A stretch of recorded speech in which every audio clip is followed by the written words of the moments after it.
May bad news tayo, no? Actually, kahapon pa naman nalaman kasi umalis tayo na wala siya. Pansin ko naman.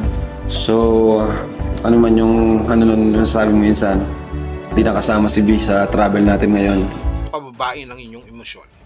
Pababain ang inyong mga tama sapagkat mukhang tinamaan ang inyong mga puso't damdamin nang hindi nakarating si V, nang hindi nakarating si Bebe, si YP Beyonce. Na dapat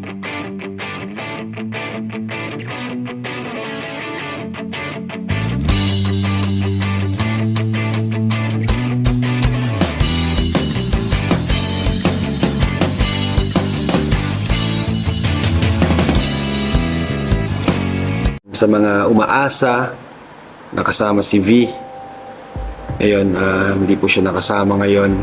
Actually, biglaan po yung pagsabi niya sa akin na hindi daw siya makakasama gawa ng siya po ay nagkasakit po or nilagnat. At the mismong araw po niya sinabi na gano'n. Kaya yun, wala tayong magagawa dyan kasi karamdaman na po yun eh. Kaya yun po, medyo malungkot man kasi kumbaga matagal din natin pinaghandaan, nasikaso at yun, mga papers. So, sayang talaga. Kasama sana siya ngayon.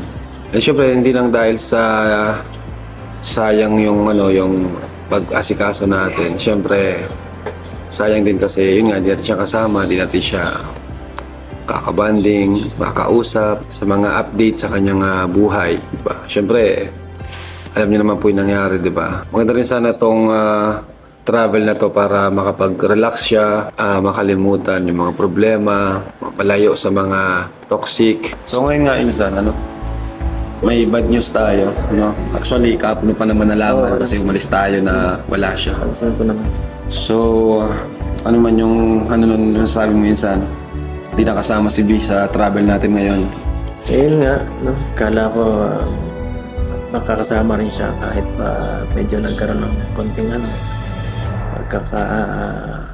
konting Issue. Sama ng loob. At sa akin, naman, kahit pag siyempre, kasamaan pa natin siya. kamusta mga kalingap, mga ka-Adonis?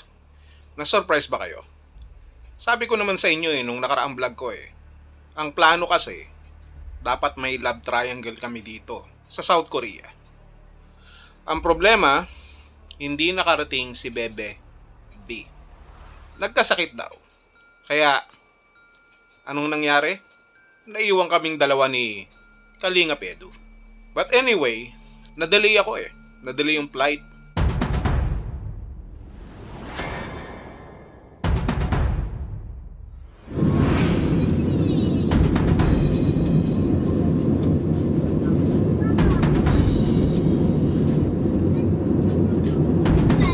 Tapos, sa airport nagkagulo pa.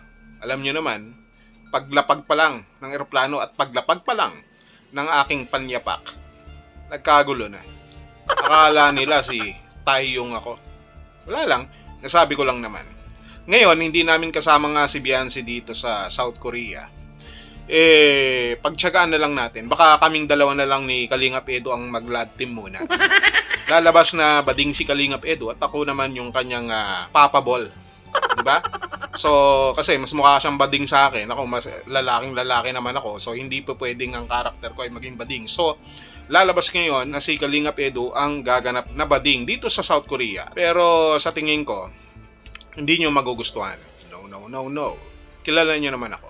Well, nasabi ko lang din naman yan dahil gusto ko kayong pababain ng inyong emosyon. Pababain ng inyong mga tama sapagkat mukhang tinamaan ng inyong mga puso't damdamin nang hindi nakarating si V, nang hindi nakarating si Bebe, si YP Beyonce. Na dapat sana matutupad yung ating inaasahan, kagaya ng ating nabanggit nung nakaraang vlog, na kahit one last time, one last moment ng tambalang EDSI. Kahit na sana'y civil lang naman, pero hindi nga nangyari yan sapagkat hindi nakasama si Beyonce.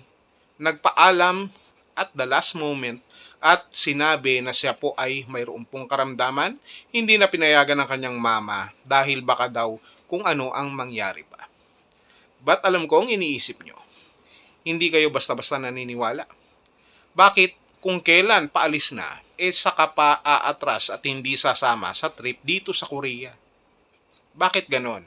At alam ko na iniisip nyo na may kinalaman dito yung ibang sponsor, may kinalaman dito yung mga parang lamok na bubulong-bulong kay Beyonce. Kaya kawawa naman si Beyonce. Masyado nang nai-stress. Kawawa naman yung tao. Nai-stress na, nadidepress na. Dahil hindi niya alam kung saan siya pupunta. Naiipit sa nag-uumpugang bato. Sabi ko nga nung nakaraan, kung talagang may concern kayo dun sa tao, magpaparaya kayo. Hindi nyo na ipagpipilitan ang inyong mga sari-sarili. Hindi pa. O ngayon sana nakakapanood yung mga solid supporters natin, diehard supporters natin ng EDC. Kung nakasama sana si Beyonce. Pero hindi naman natin sa sinasabi na wala talagang sakit si Beyonce sapagkat napaka-importante na mauna muna yung ating kalusugan bago ang lahat ng bagay.